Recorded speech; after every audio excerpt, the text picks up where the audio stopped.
doors, he entered the door on his left.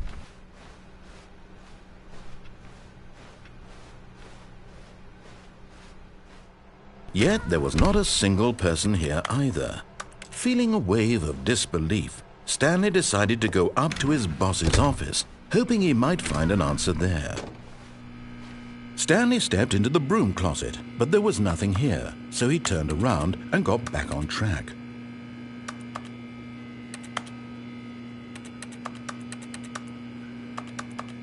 There was nothing here. No choice to make, no path to follow, just an empty broom closet. No reason to still be here.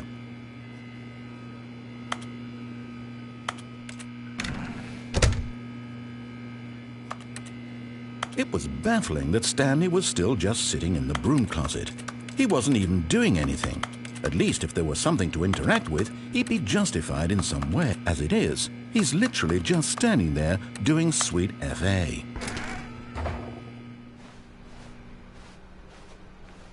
Coming to a staircase, Stanley walked upstairs to his boss's office.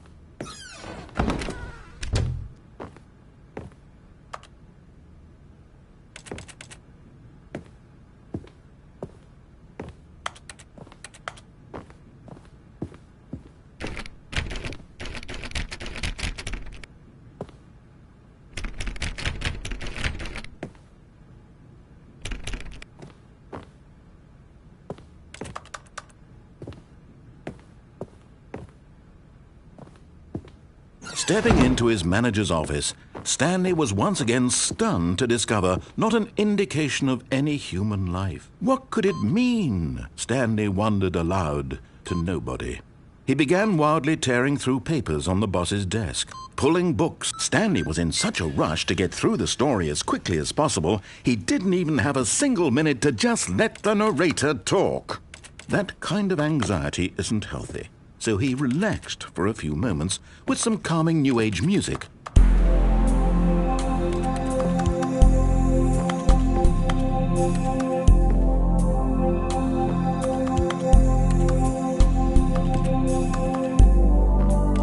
Feeling soothed and rejuvenated, Stanley calmly walked forward into the opened passageway.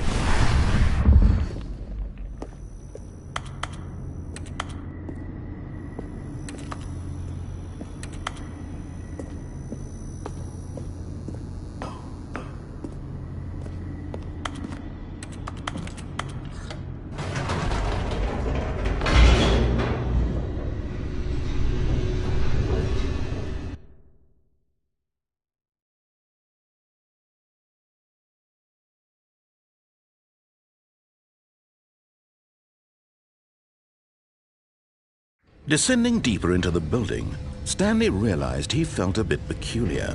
It was a stirring of emotion in his chest, as though he felt more free to think for himself, to question the nature of his job. Why did he feel this now, when for years it had never occurred to him? This question would not go unanswered for long. Stanley walked straight ahead through the large door that read Mind Control Facility.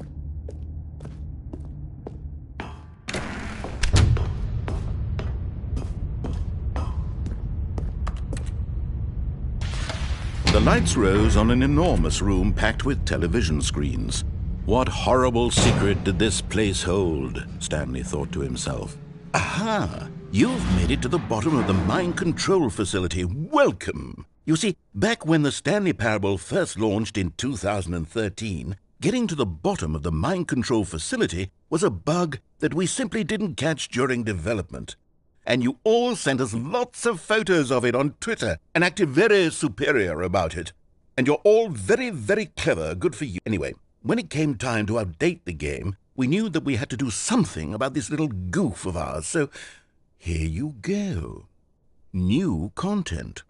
You can call it the Bottom of the mind control room ending, if that enhances your perception of the value of these updates. Isn't that what you crave? New content? Always more content, more content, more. And I'm here to give it to you. I'm here to make it seem like we really covered every nook and cranny of the game with secrets and Easter eggs. How about this? We wrote a new piece of music just for this section. You won't hear it anywhere else in the game. It's a secret that's just for you. That's how special you are. We call this track, Good Job You've Made It to the Bottom of the Mind Control Facility. Well done.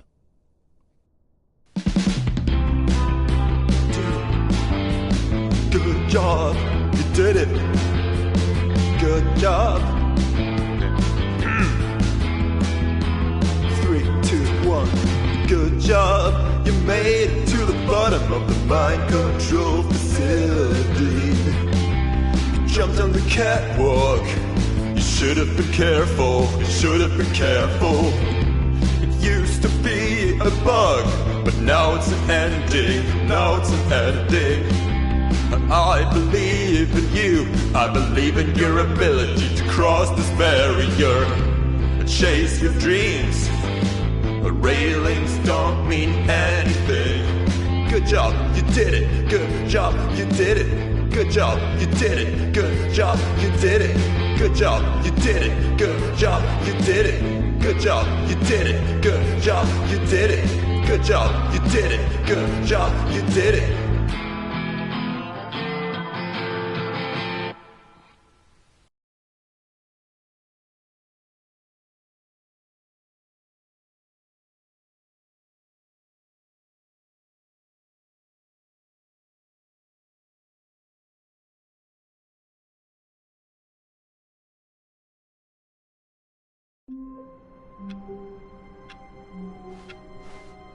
All of his co-workers were gone. What could it mean? Stanley decided to go to the meeting room. Perhaps he had simply missed a memo. No matter how hard Stanley looked, he couldn't find a trace of his co-workers. The good old bucket. Just Stanley and the bucket, off on another thrilling adventure together.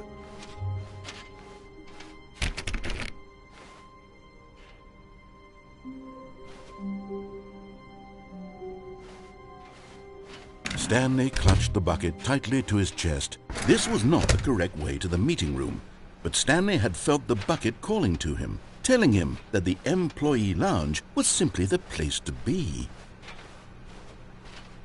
And here it was. Had the bucket turned out to be correct? Was this better than the meeting room? Yes, Stanley thought to himself. Yes, perhaps it truly was. How insightful the bucket turned out to be. No, never mind. The bucket was wrong. Stanley took the door on his left to go back to the meeting room. No, said the bucket. don't go to the meeting room. Go somewhere else. The cargo lift, yes. Go there. Go to the cargo lift.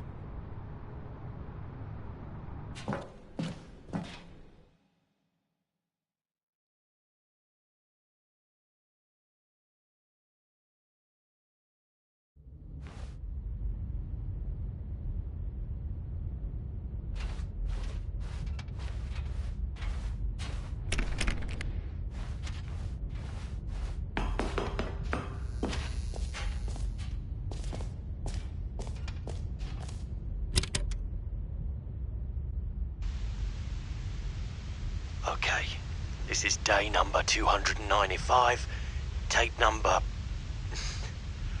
I don't even know. I've lost track. Nothing feels real anymore. The longer I study this bucket, the less sense anything makes. The sheer euphoria I feel every time I pick it up. No matter how many times I've done it, it's always the same feeling. And the emptiness in my chest when I set it down, it doesn't make sense. There's no explanation for it. still haven't figured out why I see the world so differently when this bucket is in my arms. Why everything feels so... What do I do with this treasure? I can monetize it. Yes. It's unthinkable the amounts of money people will pay for even just an hour with the bucket. This is my golden ticket. But I have to be careful, because as soon as this gets out, there's going to be a target on my back. Even now, I don't know who might be trying to get... What's that? Who's there? Caporata.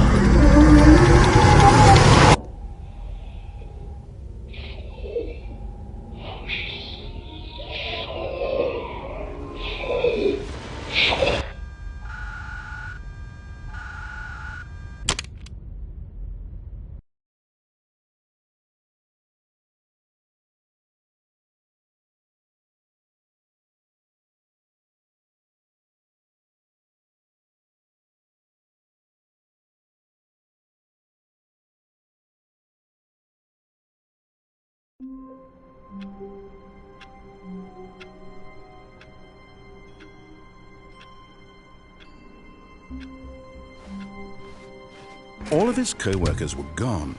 What could it mean? Stanley decided to go to the meeting room. Perhaps he had simply missed a memo. No matter how hard Stanley looked, he couldn't find a trace of his co-workers.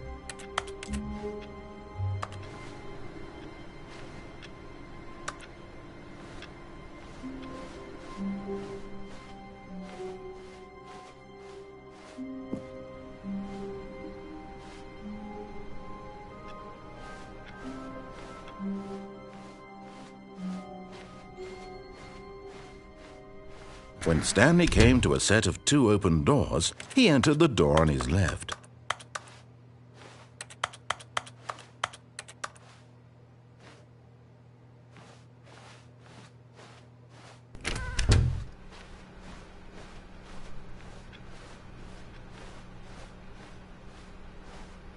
Yet there was not a single person here either.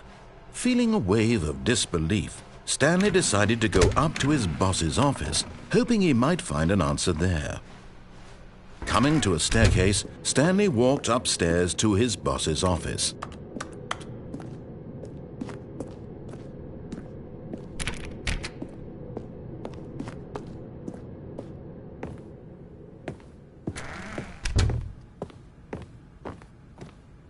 Okay, I think we all know the drill by now. Blah, blah, blah. Dark secrets, the keypad. Stanley pushes some buttons. Oh, hey, look, it's a new passageway. Quelle surprise.